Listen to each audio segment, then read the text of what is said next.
Donc, merci pour l'invitation. Nous avons la 5e session. Les retardataires auront du tort parce qu'ils vont rater une bonne partie de la première présentation qui va être présentée par professeur Sonia Ben Nasr qui s'intitule « Prise en charge des cancers du poumon non à petites cellules métastatiques avec OncoDrivers » qui est un symposium du laboratoire Roche qu'on remercie d'ailleurs pour le soutien à cette journée. Docteur Ben Nasr, la parole est à vous pour 15 minutes. Merci, chers maîtres, chers confrères. Permettez-moi de vous présenter les actualités dans la prise en charge des cancers du poumon non à petites cellules métastatiques avec OncoDrivers. Je commence à rappeler que le cancer du poumon est un cancer qui est de mauvais pronostic et que la survie à 5 ans pour les cancers de stade 4A est aux alentours de 13% à 5 ans et que la survie pour les 4B elle est aux alentours de 7% à 5 ans. Et vous voyez bien que, en reculant dans l'histoire, le traitement se basait essentiellement sur la chimiothérapie et toutes les chimiothérapies ont abouti à la même efficacité sur le plan survie globale. C'était des chimiothérapies à base de platine, paclitaxel, gemcitabine, docetaxel et plus ou moins celle de platine, avec une survie à 1 an de 33% et une médiane de survie de seulement 7,9 mois. Et après, il y a eu l'avènement du bevacizumab qui, en association avec la chimiothérapie, a montré sa supériorité versus chimiothérapie seule. Et à la fin de la chimiothérapie, on maintenait par le bevacizumab en monothérapie jusqu'à progression. Il y avait un gain en survie globale et en PFS, mais qui n'était pas satisfaisant. Si on avance un peu dans le temps, nous avons, en avançant dans l'histoire, il y a eu l'apparition de l'analyse moléculaire. Et le traitement est devenu un traitement à la carte. Donc, on distingue les cancers du poumon métastatiques avec OncoDrivers et les cancers du poumon métastatiques sans OncoDrivers. Et comme vous voyez, en cas de GFR muté qui est présent dans 10 à 15% des cancers non à petites cellules, nous avons une survie globale qui monte à 50% à 5 ans. Pour les ALK, pour le réarrangement ALK, qui est aux alentours de 3 à 5%, nous avons une survie globale qui monte à plus de 70% à 5 ans. C'est considérable par rapport à la survie que j'ai déjà dit à la première plaque. Et en cas d'absence de mutation drivers, là, c'est l'apanage de l'immunothérapie, ce n'est pas notre sujet aujourd'hui. Donc, pour les mutations, c'est essentiellement, elles sont plus fréquentes pour les populations asiatiques et ce sont des mutations à prédominance EGFR suivies de ALK. Les autres mutations sont plus rares. Et donc, comme vous voyez, l'arsenal thérapeutique a radicalement changé depuis l'avènement de l'analyse moléculaire. Et donc, comme vous voyez, un large panel thérapeutique. On va s'intéresser essentiellement aujourd'hui à l'analyse des mutations EGFR, du traitement en cas de mutation EGFR et en cas de réarrangement ALK. Comme vous voyez, pour les cancers du poumon métastatique EGFR muté, les recommandations actuelles, c'est en première ligne, c'est l'osimertinib, en première ligne avec une recommandation 1A. Il y a aussi le gefitinib, l'erlotinib, l'association erlotinib plus bevacizumab et les autres associations avec un niveau de recommandation 1B. Pour les ALK réarrangés, c'est l'alectinib ou le brigatinib ou le lorlatinib avec un niveau de preuve grade 1A.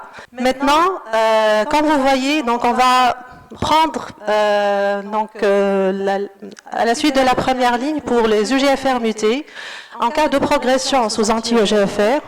S'il s'agit d'une oligoprogression, là, on va continuer le même traitement et traiter localement les métastases. Par contre, s'il s'agit d'une progression systémique, là, on va changer de ligne. Et il est recommandé de faire une biopsie sur les métastases qui progressent, en effet, à la recherche des mutations de résistance, essentiellement la mutation T790M au moins. Il faut rechercher la T790M. Maintenant, en cas de progression sous anti-EGFR de première et deuxième génération, c'est-à-dire les anti-EGFR autres que l'osimertinib, Là, ce qui est recommandé, c'est qu'en présence de la mutation T790M, c'est l'osimertinib en deuxième ligne. Et en cas d'absence de cette mutation, là, c'est une bichimiothérapie à base de platine ou l'association atezolizumab. Donc, c'est l'association atezolizumab-bevacizumab avec bichimiothérapie paclitaxel carboplatine. Donc, en cas de progression après osimertinib, là, il faut, ou bien on va inclure les patients dans un essai clinique, ou bien on va les traiter par une bichimiothérapie à base de platine. Donc, les recommandations de l'ESMO et après avec Dr. Yusra Brazega, elle va nous montrer le post-ESMO 2024. Elle va actualiser encore les résultats. Donc, je ne vais pas empiéter sur la présentation de Dr. Brazega. Oui. Donc, on recule encore dans l'histoire. On a commencé par le gefitinib, qui est un anti-EGFR de première génération. Et c'était le premier anti-EGFR qui a été testé versus paclitaxel carboplatine et qui a montré un bénéfice en survie sans progression. Et ce bénéfice en survie sans progression a été plus marqué en cas de mutation EGFR, mais il existe aussi en cas pour tout profil mutationnel, donc en présence ou en absence de mutation EGFR. Et puis, nous avons toutes les études qui sont arrivées après et qui ont étudié l'erlotinib, l'afatinib en première ligne et qui ont montré une médiane de survie entre 8 et 13 mois en survie médiane, ce qui est considérable par rapport à la bichimiothérapie. Suite à la découverte de la mutation T790M, qui est la mutation de résistance aux anti-EGFR de première et deuxième génération, donc il y a eu les études autour de l'osimertinib, et l'osimertinib a montré un bénéfice en survie sans progression. Et ce bénéfice en survie sans progression a été considérable avec un hasard ratio de 0,46 et une médiane de survie sans progression de 18,9 mois versus 10,2 mois dans le bras standard of care, qui est une bichimiothérapie à base de platine. Donc, par contre, le bénéfice en survie globale n'était pas très clair. Il y avait une tendance au bénéfice en survie globale. Le hasard ratio était autour de 0,8, avec une survie médiane de 38,6 mois versus 31,1 mois dans le bras EGFR TKI de première et deuxième génération. Donc, un autre essai a été le FLORA 2.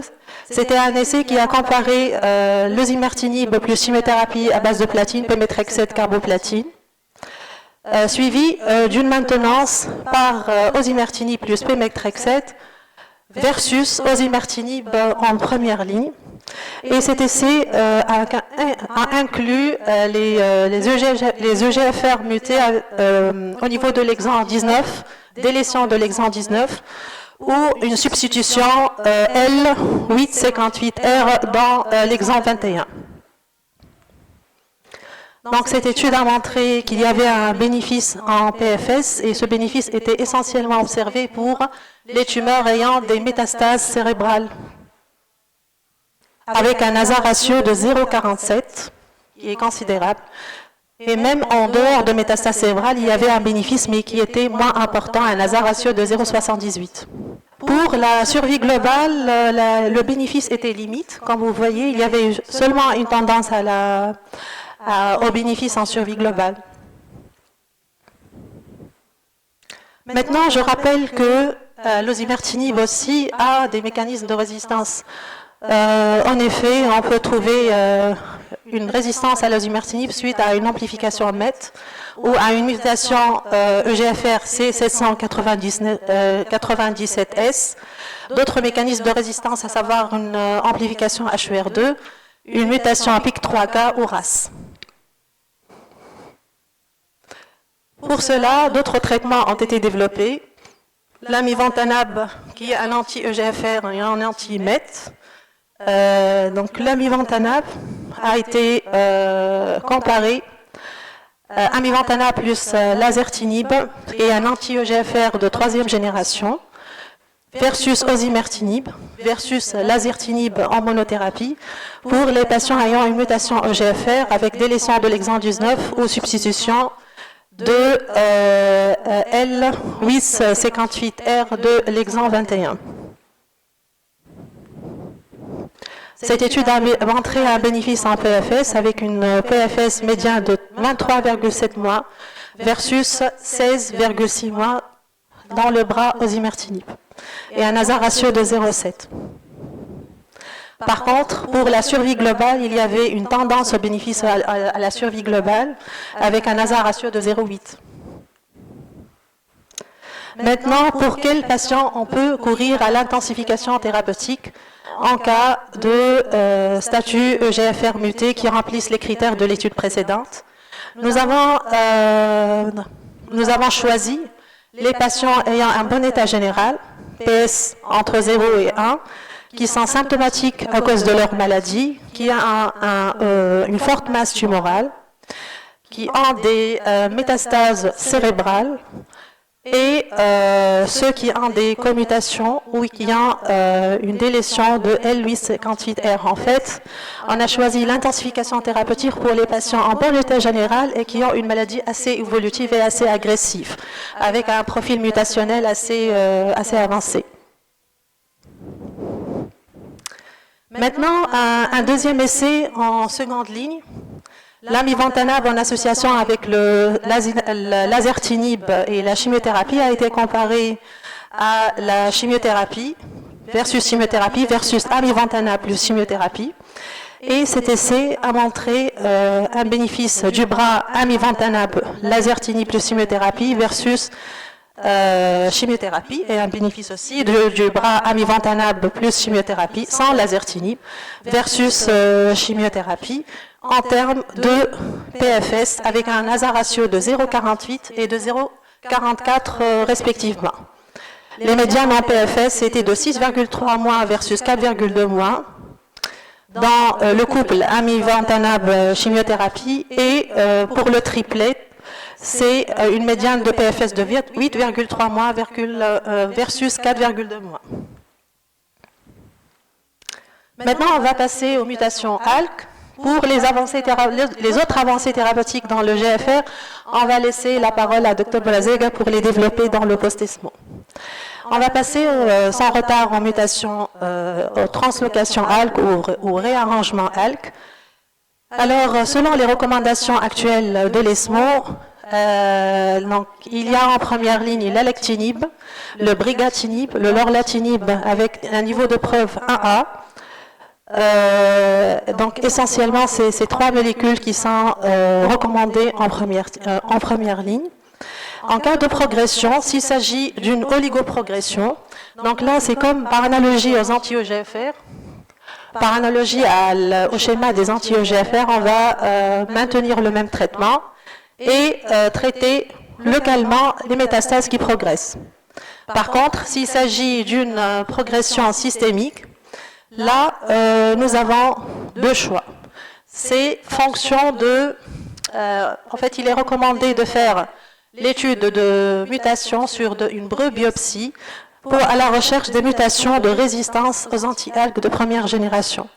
Et je rappelle que les mutations de résistance aux anti-ALK de première génération, il y a la mutation L 1196M, l'amplification ALK, l'activation des voies de signalisation alterne, à savoir le GFR et le KRAS. Donc, après la rebiopsie, on peut mettre en deuxième ligne sous alectinib, qui est recommandé aussi en deuxième ligne, s'il n'a pas été utilisé en première ligne. Il y a aussi le bricatinib et le ceritinib.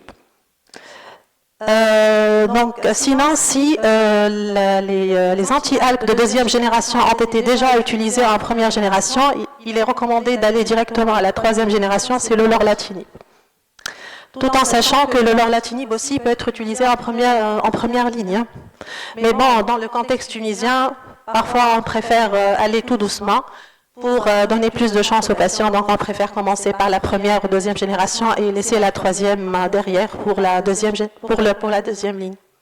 C'est une sauce interne tunisienne, en effet, pour vaincre les contraintes économiques. Donc, on va détailler un peu les différentes études qui ont parlé des anti-algues en première ligne, à savoir l'alectinib, qui a été, c'est un anti-algue de deuxième génération qui a été comparé au crizotinib et a montré un bénéfice en PFS avec une médiane de 34,8 mois versus 10,9 mois et un hazard ratio à 0,44. Et le brigatinib, c'est un anti-algue de deuxième génération comparé au crizotinib, a apporté une survie sans progression de 29,4 mois versus 9,2 mois. Et je rappelle que les anti-alques de deuxième génération ont une activité cérébrale importante, à l'inverse à la différence des anti-alques de première génération, tels que le crizotinib. Donc, l'essai Alex a comparé, en comparant l'alactinib au crizotinib, il a montré que l'incidence, il a remarqué une diminution nette de l'incidence des métastases cérébrales. Quand vous remarquez, il y avait 9,4% de métastases cérébrales à 1 an versus 41,4% dans le bras crizotinib de première génération, avec une différence significative. Pour la PFS, comme vous voyez, il y avait une différence significative avec un hazard ratio à 0,4 et cet hazard ratio est considérable essentiellement en présence de métastases cérébrales. En absence de métastases cérébrales, le bénéfice n'est pas vraiment, il est important, mais il est moins clair. Donc, quand vous voyez le profil de tolérance, quand vous voyez sur ce schéma, nous avons un taux de réponse cérébrale qui est de 59% dans le bras alectinib versus 26% dans le bras crizotinib, et une réponse complète de 45% dans le bras alectinib versus 9% dans le bras crizotinib. Vous voyez un profil de tolérance qui est différent de la chimiothérapie. C'est un bon profil de tolérance. Il y avait des toxicités essentiellement de grade 1 et 2, essentiellement digestives, les nausées, les diarrhées, la cytolyse, qui sont assez fréquents. Donc, avec l'élévation des azates et alates, nous avons la cholestase, élévation de la bilirubine, les œdèmes essentiellement des membres inférieurs, les myalgies et l'anémie. Concernant la troisième génération, le lorlatinib, qui est un anti-algue de troisième génération, il a montré un bénéfice en PFS avec une survie sans progression à 5 ans de 60% versus 8% dans le bras contrôle qui est le crizotinib, et cette différence est plus nette en cas de présence de métastases cérébrales, comme vous voyez, avec un plateau d'ailleurs. Avec un plateau et avec une survie sans progression médiane qui n'est pas atteinte. Voilà les différentes études des anti-alques versus crizotinib, à savoir le brigatinib, l'alectinib, le lorlatinib et l'ensartinib. C'est une plaque résumée. Maintenant, nous nous sommes intéressés, vu les contraintes de temps, essentiellement aux anti-EGFR et les anti-ALK. Par contre, il y a aussi le développement d'autres molécules anti-ROS1, anti-BRAF, anti-MET, anti-HER2, anti-RET, anti-TRK123, anti-fusion 1TRK123, anti-KRAS, qu'on ne pourrait pas développer pendant cet exposé vu les contraintes du temps, donc je vais les zapper. Pardon, je dois le faire, Dr Matam, il va me tuer. Mon colonel, là.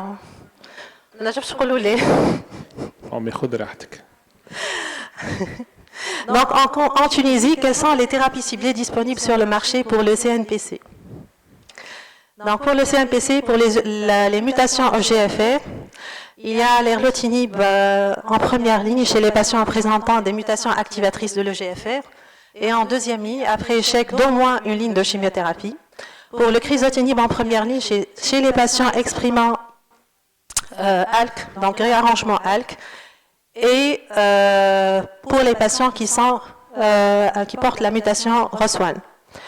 Maintenant, l'alectinib, il est indiqué en première ligne chez les patients exprimant donc le réarrangement ALK aussi. Mais là, ces molécules, c'est vrai qu'ils ont la même scientifique, mais pas toutes les molécules ont le remboursement, malheureusement, à la CNAM. Donc nous allons parler d'une petite expérience tunisienne à travers le cas d'une patiente qui est âgée de 68 ans et qui n'a pas d'antécédent pathologique, elle est non tabagique et elle a consulté son pneumologue suite à une toux traînante. La fibrome bronchique est revenue normale et le scanner TAP a montré une décondensation parenchymateuse sous-pleurale prédominante au lobe supérieur droit et au lobe moyen. Épanchement péricardique circonférentiel de moyenne abondance et multiples lésions osseuses condensantes mal limitées. Donc voici les clichés de la patiente sur le scanner initial.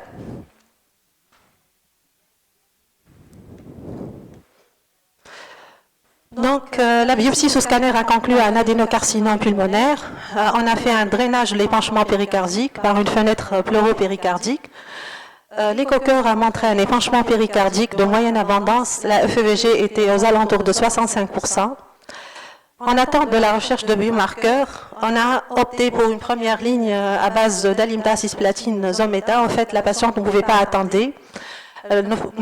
attendre puisqu'elle était très symptomatique et la maladie était assez agressive et assez étendue. Donc, on a commencé par la chimio en attendant le résultat du profil mutationnel.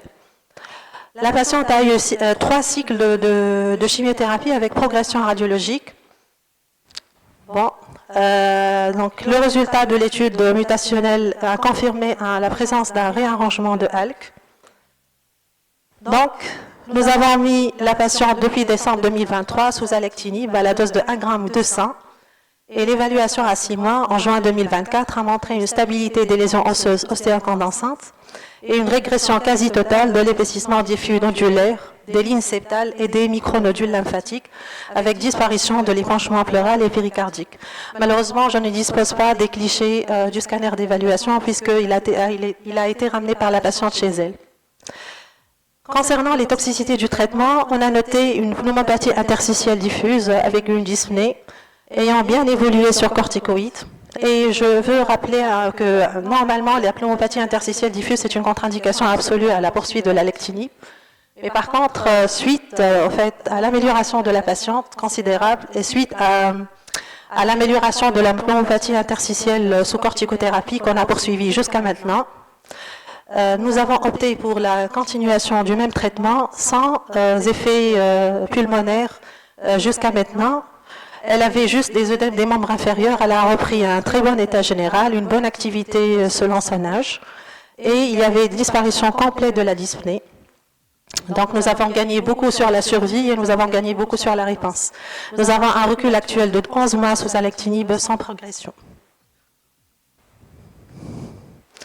En pratique en Tunisie, quels sont les oncodrives à la rechercher et où? Donc cette question va être répondue par mon ami Dr Tlili, qui est une assistante en anapath à l'hôpital militaire de Tunis. Donc effectivement, Dr Tlili, anatomopathologiste à l'hôpital militaire de Tunis, va nous présenter la recherche des biomarqueurs dans le cancer du poumon non à petites cellules, les recommandations et l'état des lieux en Tunisie. Allez-y, Karima. Merci Sonia, vous m'avez facilité beaucoup la tâche. Merci à tous. Donc pour continuer dans le même sujet, donc je vais présenter donc les biomarqueurs à rechercher dans le cancer du poumon non à petites cellules, les recommandations et l'état des lieux en Tunisie. Donc comme ça a été déjà dit, donc le carcinome non à petites cellules représente la forme la plus fréquente des cancers du poumon. Il est représenté essentiellement par l'adénocarcinome, le carcinome épidermoïde, beaucoup moins fréquemment le carcinome à grandes cellules. Le diagnostic se fait généralement à un stade tardif, ce qui limite vraiment les choix thérapeutiques. La recherche des biomarqueurs en matière du carcinome non à petites cellules intervient dans toutes les étapes de la prise en charge, au niveau du diagnostic, pour prédire le pronostic, poser les indications thérapeutiques et même pour le suivi des patients déjà sous traitement. Les biomarqueurs sont de différents types, ils peuvent être de type protéique, nécessaires au diagnostic immunohistochimique et aussi nucléaire, qui sont généralement les mutations à rechercher et qui peuvent être d'éventuelles cibles thérapeutiques. Ils peuvent être aussi des biomarqueurs immunologiques qui permettent de sélectionner les patients qui pourront bénéficier d'une immunothérapie à base d'inhibiteurs des checkpoints immunitaires. Donc, les études scientifiques se sont intéressées à ces altérations moléculaires en long et en large et elles ont permis d'identifier plusieurs altérations géniques, des réarrangements et des mutations qui sont bien documentés dans le cancer non à petites cellules du poumon. Ils ont même pu identifier leur fréquence, à savoir les mutations KRAS dans 17% des cas, les mutations EGFR dans 17% des cas également, les mutations BRAF dans 5% des cas, les mutations MET 4% des cas, ainsi que celles de l'HER2, un réarrangement ALK dans 3% des cas et beaucoup moins fréquemment les mutations RET, ROS1 et NTRK dans 1 à 2% des cas. Quelques études tunisiennes se sont intéressées au même sujet en essayant de déterminer le profil moléculaire des patients porteurs de carcinome non à petites cellules en Tunisie. La première publication de l'équipe de Aliena en 2018 a travaillé donc sur une série de sur 84 patients et a permis de mettre en évidence une mutation EGFR dans 19% des cas, un réarrangement ALK dans 7% des cas. La deuxième, une équipe de Sfax publiée en 2019, a retrouvé sur une série de 74 patients 5% de mutation EGFR, 9% de mutation KRAS et 1% de réarrangement ALK. La toute dernière publication de 2023, aussi de l'équipe de Aliena, a retrouvé sur une série de 100 patients 28% de mutation EGFR, un réarrangement ALK dans 3% des cas, aucun réarrangement ROS. Donc, toutes ces données se rapprochent plus ou moins des données de la littérature. Ils doivent être revérifiés par des études multicentriques plus représentatives de la population tunisienne. Donc, le testing moléculaire, chez qui il est indiqué, il est indiqué chez tout patient porteur d'un adénocarcinome de morphologie non à petites cellules et non épidermoïde. Pour le carcinome épidermoïde, le testing moléculaire, il est plutôt indiqué dans deux cas. S'il s'agit d'un diagnostic fait sur des biopsies de petite taille, dans la perspective qu'il peut s'agir d'un carcinome plutôt mixte de type adénosquameux et qu'il peut s'agir d'un contingent adénocarcinomateux associé qui n'a pas été biopsié. Aussi, si le patient présente des facteurs cliniques plutôt prédictifs de la présence d'un oncodriver, tels que les patients d'âge jeune ou les patients peu ou pas fumeurs. Quand est-ce que le testing moléculaire est fait? Bien évidemment pour les stades avancés, le stade 4, mais les études récentes recommandent fortement de faire au moins l'ALK, le GFR et le statut PDL1 dès le stade 1B. Donc, les guidelines des différentes sociétés savantes en matière du carcinome non à petites cellules, à savoir américaines, européennes, françaises et autres, recommandaient avant de faire au moins 4 mutations qui sont le GFR, le réarrangement ALK, ROS1 et la mutation BRAF. Les dernières recommandations qui remontent à 2023 préconisent ou recommandent fortement de faire la totalité des mutations, à savoir ils ont rajouté la mutation MET, KRAS, le réarrangement RET, HER2 et NTRK, ainsi que le statut PDL1. Donc, les techniques de recherche de ces différentes altérations moléculaires sont diverses. Donc, on commence par les techniques de biologie moléculaire, à savoir le séquençage ADN ou ARN, soit par NGS, soit par PCR en temps réel, l'hybridation in situ et même par une immunohistochimie qui est une technique de routine dans les laboratoires d'Anapat. Donc, pour la première mutation recherchée qui est le GFR, donc elle se recherche uniquement par technique de biologie moléculaire, PCR ADN, séquençage ADN, soit par NGS, soit par PCR en temps réel. C'est généralement les exons 19 et les 21 qui sont les plus fréquemment recherchés. Il peut s'agir d'une substitution, d'une amplification ou autre. Donc, les mutations BRAF sont également recherchées par biologie moléculaire, mais la mutation BRAF V600E peut être détectée par un anticorps immunohistochimique, et cette mutation représente à elle seule plus de 50% des mutations BRAF dans le cancer du poumon. Le réarrangement ALK et ROS1 peuvent être recherchés par les différentes techniques, soit séquençage, soit fiche, soit immunohistochimie. Pour l'immunohistochimie, pour l'ALK, uniquement un seul clone, le clone Ventana FD53, je crois, est le seul approuvé par le FDA. Et l'interprétation, elle est en binaire, soit il est négatif et il élimine complètement la présence du réarrangement ALK, soit il est fortement positif et il indique la présence de la mutation sans avoir recours à le confirmer par biologie moléculaire. Donc, par contre, le ROS1, même le résultat, un ROS1 positif en immunohistochimie doit être confirmé par étude de biologie moléculaire. Pour les autres anomalies géniques, le RET, le NTRK, le MET, il est aussi possible de les rechercher par les différentes méthodes, la PCR, la fiche essentiellement. Et pour la mutation HERB2, il est très recommandé de la faire soit par séquençage, soit par fiche. Donc l'interprétation des résultats des tests moléculaires dépend essentiellement du pourcentage des cellules tumorales, de la sensibilité de la technique utilisée et du panel de mutations identifiées par ces techniques. Donc, sur le plan pratique, dans la vie réelle, donc, le diagnostic du carcinome non à petites cellules donc, se fait par un examen anatomopathologique, soit en se basant tout simplement sur la morphologie. Dans certains cas, on a recours à une technique complémentaire qui est l'immunohistochimie, afin de pouvoir différencier l'adénocarcinome du carcinome épidermoïde. Et dans ce cas, pour mieux préserver le tissu, le matériel tumoral pour des fins de biologie moléculaire, on se limite généralement à 2 anticorps qui sont la TTF1 pour le diagnostic d'adénocarcinome, la P40 pour le diagnostic du carcinome épidermoïde. Une fois le diagnostic est posé, on va passer à la recherche des biomarqueurs. On commence généralement par la recherche du PDL1.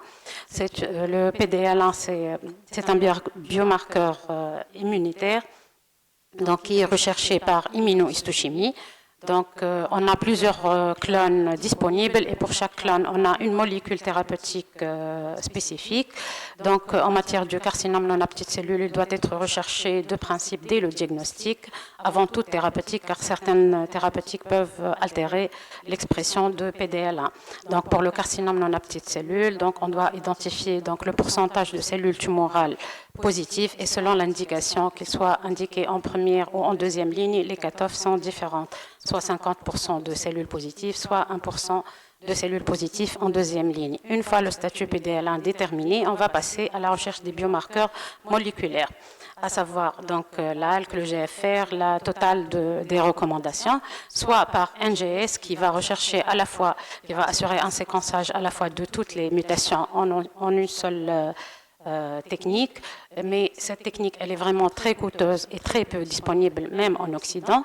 Dans ce cas, donc, on va avoir recours aux autres techniques, la fiche, le séquençage PCR en temps réel ou même l'immunohistochimie selon les disponibilités dans les laboratoires. Donc, une fois la totale est faite, donc, on a le diagnostic histologique, le statut PDL1 et le profil moléculaire. Donc, le clinicien aura la totale pour pouvoir décider des choix thérapeutiques qu'il envisage.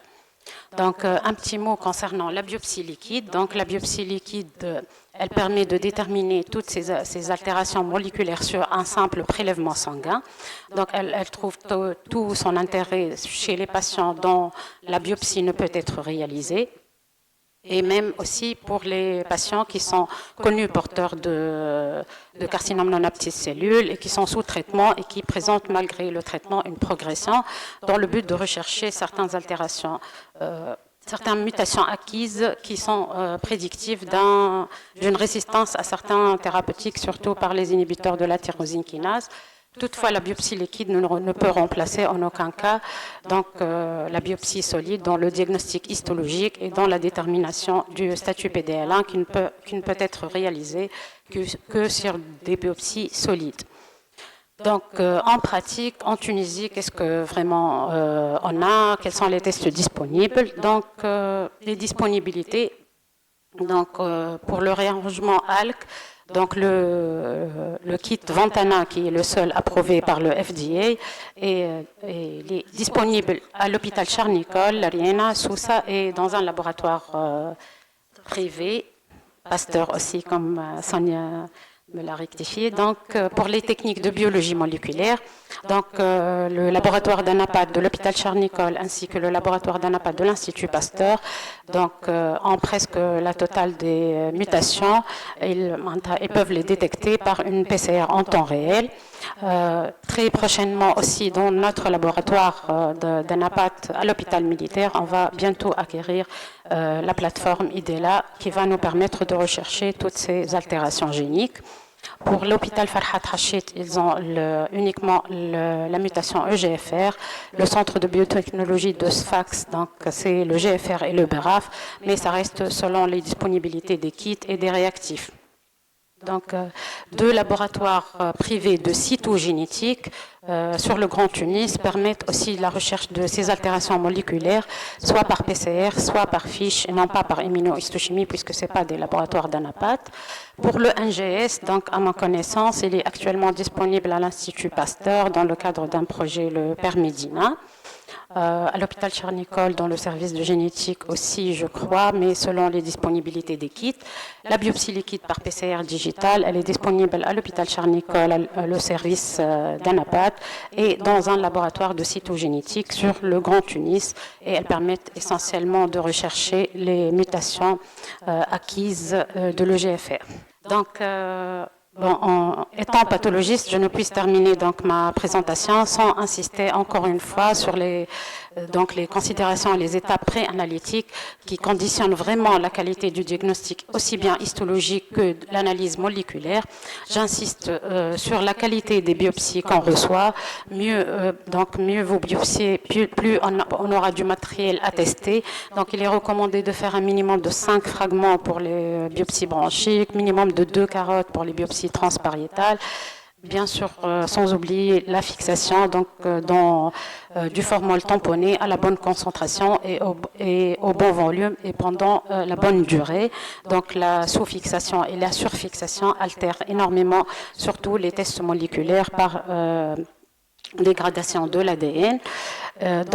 Éviter au maximum de biopsies dans les zones de nécrose afin d'avoir un minimum de cellularité requise pour la bonne interprétation des tests moléculaires qui est idéalement de plus de 20% de cellularité. Donc pour nous, en tant que pathologiste, on essaie d'optimiser au maximum donc, le matériel reçu en séparant les biopsies dans différents blocs de paraffine, en évitant donc la perte tissulaire par les coupes répétitives et les colorations spéciales. On limite l'étude immunohistochimique donc à juste les deux anticorps dont je viens de citer, qui sont la TTF1 et la P40. Et si nécessaire, au mieux, on réalise d'emblée des lames blanches afin d'éviter donc la perte tissulaire au raboutage des blocs de paraffine. Donc, et je vous remercie pour votre attention. Merci, Dr Tlili et Dr Bennasser, pour avoir parcouru toute la question en long et en large. Vous avez dépassé largement le temps et ça va susciter... On a pris le temps des questions, donc il n'y a pas de questions. Ça va susciter beaucoup de questions, je pense, parmi l'audience. Alors, la session des questions est ouverte. Il y a une question à Dr Tlili ou à Dr Bennasser? Tout est clair, je crois, n'est-ce pas? Juste un petit commentaire ou une question aussi. Oui. Merci déjà pour les très belles présentations et la synchronisation. Merci à vous. Vraiment, c'est maintenant l'avenir de la prise en charge des cancers bronchiques, d'indiquer les traitements selon les drivers. Merci donc, pour les deux belles présentations. Donc, ma première question, c'est par rapport maintenant au côté pratique. Quand on reçoit des biopsies, il faut prioriser les indications selon la quantité. Vous avez bien étayé, donc en fait, Dr Tlili, les contraintes, nombre de carottes à prélever. Déjà, pour l'adénocarcinome, est-ce nécessaire, par exemple, de faire le TTF1 si le diagnostic histologique il est bien clair? Est-ce qu'on peut pour garder plus de tissu. Et après, pour la stratégie, le PDL1, vous le faites en immuno. Donc, est-ce que vous priorisez l'immuno d'abord, puis passez à la PCR, ou est-ce que c'est, sur le plan pratique, comment hiérarchiser en fonction de la quantité reçue de prélèvements? Et peut-être une recommandation de ne pas fractionner entre les labos les prélèvements pour optimiser les résultats. Justement, donc pour l'immunohistochimie, elle n'est pas obligatoire au diagnostic de carcinome non à petites cellules. Donc parfois, sur la simple morphologie, il faut juste avoir la présence de structures glandulaires pour confirmer l'adénocarcinome sans même avoir recours à l'immunohistochimie. Donc pour mieux optimiser, comme vous l'avez dit, les prélèvements, donc pour ne pas perdre du matériel entre les laboratoires qui va faire le PDL1 et le testing moléculaire, il vaudrait mieux de centraliser toute cette recherche de biomarqueurs dans un centre spécialisé qui va prendre en charge tout le panel du testing immunologique et moléculaire. Donc, afin de mieux préserver les tissus et éviter le recours à rebiopsier les patients qui sont déjà fragiles et à des stades généralement avancés. Nous, au service, on essaie de faire le diagnostic sur la morphologie, autant que c'est possible. Et on essaie, s'il y a 2 carottes, de fractionner le prélèvement. On laisse une carotte intacte pour l'étude moléculaire ou immunohistochimique et on essaie de travailler sur la première carotte.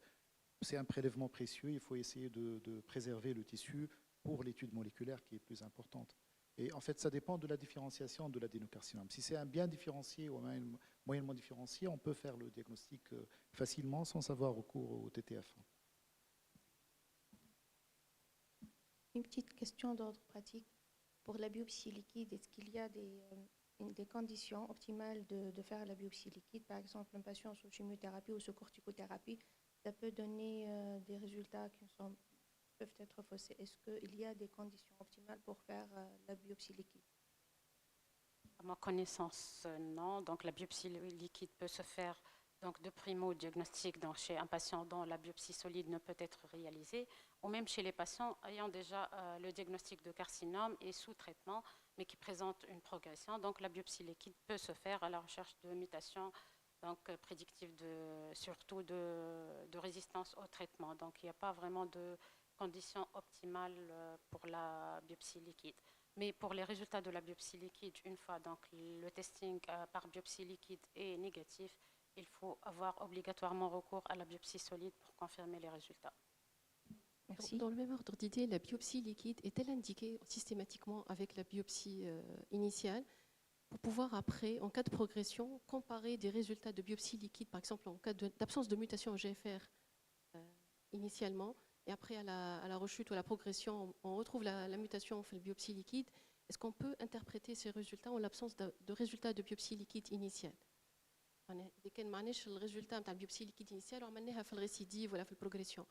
Est-ce qu'on peut considérer, on trouve la mutation, est-ce qu'on peut considérer que c'est positif en l'absence de biopsie liquide initiale? Oui, je crois que oui. Donc, parce que les patients peuvent donc progresser et avoir des mutations qui sont plutôt acquises, qui apparaissent de nouveau, qui peuvent être détectées au cours du suivi de leur maladie. Donc, initialement, ça peut être donc absent, mais en cours du suivi, on peut détecter certaines mutations acquises lors du suivi des patients. Donc, oui. Question par rapport à la lectinib, la métastase cérébrale. C'était des réponses complètes. Est-ce qu'il y a eu de la radiothérapie dans cette sous-population? De réponses complètes. Est-ce qu'ils ont reçu de la radiothérapie aussi? Je ne me rappelle pas. Je ne pourrais pas vous répondre. Si quelqu'un peut répondre. Oui, Nasrine. Avec la thérapie ciblée dans le cancer du poumon, particulièrement ALK, il faudra oublier la radiothérapie. Parce que ça marche tellement bien qu'il faut attendre 2-3 mois et ça va disparaître. Même les radiothérapeutes, quand ils reçoivent les patients et pour avis, même pour des petits symptômes, ils temporisent un peu parce que généralement ça disparaît. Et on gagne les toxicités parce que c'est des patients qui vont vivre, nous avons une survie à 5 ans de supérieur à 50%. Donc si on fait une radiothérapie comme ça, à facilité, il va y avoir des conséquences neurodégénératives sur la mémoire, etc. Donc on évite au maximum.